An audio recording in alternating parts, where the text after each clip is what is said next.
حضور صلی اللہ علیہ وسلم ہر نماز کے لیے وضو فرمایا کرتے تھے، خواہ وضو ہو یا نہ ہو۔ صحابہ رضوان اللہ تعالی علیہم اجمعین کا جو معاملہ ایسا نہیں تھا کہ ہر نماز کے لیے وضو فرماتے تھے، بلکہ ایک وضو سے کئی نماز پڑھتے تھے۔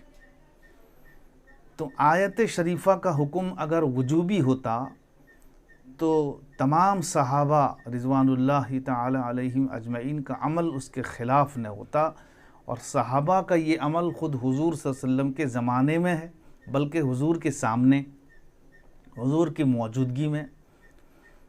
اس سے معلوم ہوا کہ آیت کا حکم وجوبی نہیں ہے۔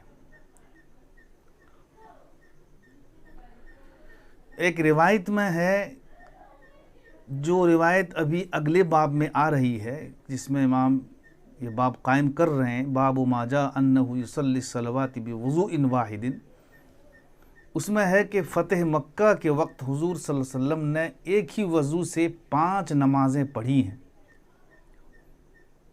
اور اس وضو میں حضور صلی اللہ علیہ وسلم نے مغسول عضو کو ایک بار دھویا ہے۔ شام کو حضرت عمر رضی اللہ تعالیٰ عنہ نے دریافت کیا کہ یہ جو آپ نے خلاف معمول کیا ہے، اس کی کیا وجہ ہے، یعنی ایک وضو سے 5 نمازیں کیوں پڑھی ہیں۔ یہ بات ذہن میں رکھنی چاہیے کہ حضرت عمر فاروق رضی اللہ تعالیٰ عنہ کا یہ سوال اسی سے متعلق تھا، مسح سے متعلق نہیں تھا۔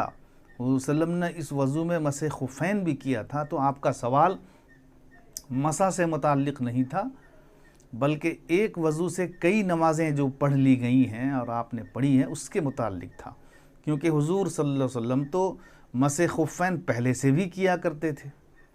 تو آپ صلی اللہ علیہ وسلم نے جواب دیا کہ عمدن فعلتہ، میں نے جان بوجھ کر کے ایسا کیا ہے۔ اس سے صاف ہوا کہ حضور صلی اللہ علیہ وسلم پر یہ فرض نہیں تھا کہ ہر نماز کے لیے نیا وضو کریں۔ بعض روایت سے معلوم ہوتا ہے کہ آپ صلی اللہ علیہ وسلم پر شروع میں فرض تھا، جب آپ پر شاق گزرا، فلما شق علیہ، تو اس کی جگہ پر مسواک کو لیا گیا۔ یہ روایت طحاوی شریف میں حضرت عبداللہ ابن فزرہ سے مروی ہے، چنانچہ حضور صلی اللہ علیہ وسلم پر ہر نماز کے لیے مسواک فرض تھا۔ یہ روایت ہمارے خلاف نہیں، بلکہ اس سے یہی معلوم ہوا کہ بعد میں چل کر آپ صلی اللہ علیہ وسلم پر ہر نماز کے لیے وضو فرض نہیں رہا، پہلے تھا۔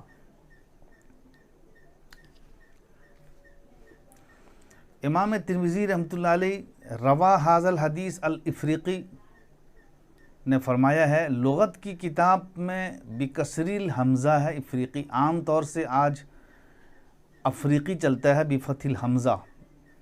ان کا تذکرہ پہلے بھی آ چکا ہے، ان کے استاد ہیں ابو غطیف، یہ مجہول الحال ہیں، مگر ان کی وجہ سے حدیث کی صحت میں کوئی فرق نہیں پڑے گا۔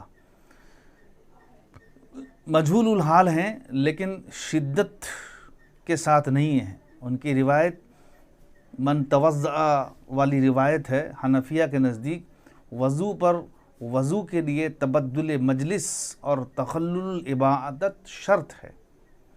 ابو غطیف کی روایت سے معلوم ہوا کہ وضو پر وضو فضل اور ثواب ہے۔ اب ایک قاعدہ ہے، اس پر غور کرنا چاہیے۔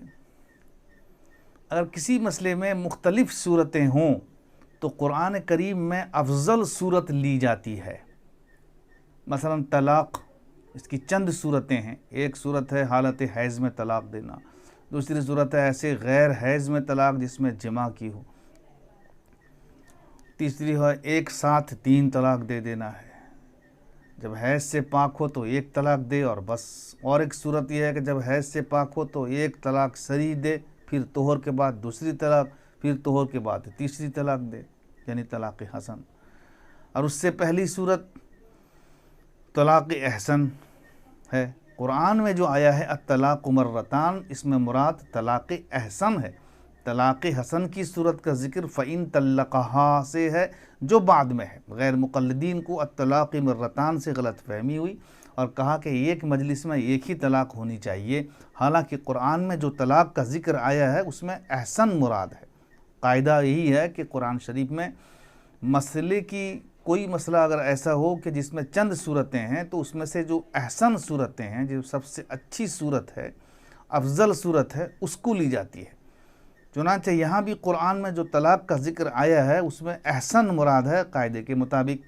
یہاں بھی یعنی اس آیت میں بھی اذا قمتم الی الصلاۃ فاغسلوا وجوہکم الی آخرہ میں جو وضو کا ذکر آیا ہے اس میں وضو کی مختلف صورتوں میں سے جو اچھی صورت تھی وہ مراد ہے، یعنی ہر نماز کے لیے نیا وضو کرنا۔ یہی وجہ ہے کہ حضرت شاہ انور شاہ کشمیری رحمۃ اللہ علیہ کو یہ بہت ناگواری ہوتی تھی، اور یہ آپ فرماتے تھے کہ مفسرین جو اذا قمتم الی الصلاۃ کے بعد وانتم محدثون محذوف مانتے ہیں، تفسیر میں یہی ہے کہ اس میں محذوف ہے وانتم محدثون، کہ تم بے وضو ہو تو وضو کرو، یہ وانتم محدثون محذوف مانتے ہیں، وہ قرآن کو بگاڑ دیتے ہیں، کیونکہ قرآن میں افضل صورت کا بیان ہے کہ جب بھی تم نماز کا ارادہ کرو وضو کرو، افضل صورت یہی ہے۔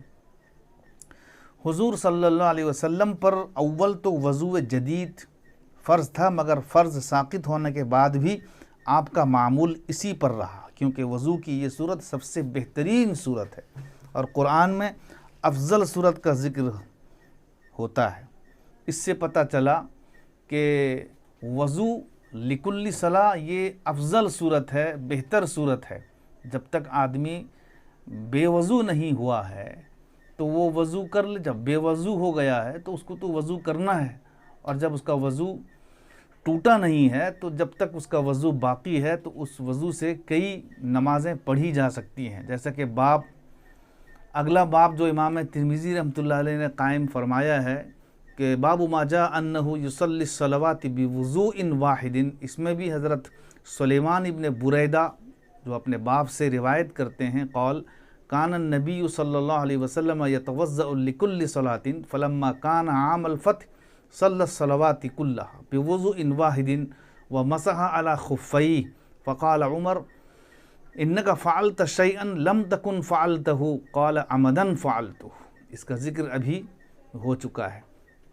اس کے اخیر میں امام ترمذی رحمۃ اللہ علیہ نے حضرت وکی کی روایت سے حضرت سلیمان ابن بریدہ کی روایت کو جو مرسل ہے اس کو صحیح قرار دے رہے ہیں۔ اس کے پہلے بھی عرض کیا جا چکا ہے کہ امام ترمذی رحمۃ اللہ علیہ کا خاص طرہ رہا ہے کہ وہ مرسل روایت کو ترجیح دیا کرتے ہیں، یہ ان کا طرز ہے، ورنہ ھذا اصح من حدیث وکیع یہ ان کی اپنی رائے ہے۔ صحیح یہ ہے کہ یہ وکیع کی روایت سے اصح نہیں ہے۔ اور آخر میں جو فرمایا والعمل علی ھذا عند اہل العلم انہ یصلی الصلوات بوضوء واحد ما لم یحدث وکان بعضهم یتوضأ لکل صلاۃ استحبابا وارادۃ الفضل، اور فرمایا کہ ویروی عن الافریقی عن ابی غطیف عن ابن عمر عن النبی صلی اللہ علیہ وسلم قال من توضأ علی طہر، اس کا بھی ذکر اس کے پہلے ہو چکا ہے کہ جو وضو کرے طہر پر کتب اللہ لہ بہ عشر حسنات وہذا اسناد ضعیف، اس کو اسناد ضعیف میں شمار فرمایا ہے۔ وفی الباب عن جابر بن عبداللہ ان النبی صلی اللہ علیہ وسلم صلی الظہر والعصر بوضوء واحد، کہ آپ صلی اللہ علیہ وسلم نے ظہر اور عصر ایک وضو سے آپ نے فرمایا ہے۔ تو خلاصہ یہ نکلا کہ ایک وضو سے کئی نمازیں پڑھی جا سکتی ہے، لیکن بہتر اور افضل صورت یہ ہے کہ ہر نماز کے لیے وضو ہو۔ حضور صلی اللہ علیہ وسلم کا عمل پوری زندگی اسی پر رہا۔ 2 مواقع ایسے آئے ہیں کہ جس میں آپ صلی اللہ علیہ وسلم نے ایک وضو سے کئی نمازیں پڑھی ہیں، جس میں سے ایک موقع فتح مکہ کا موقع ہے کہ آپ نے 5 نمازیں ایک وضو سے پڑھی ہے۔ اللہ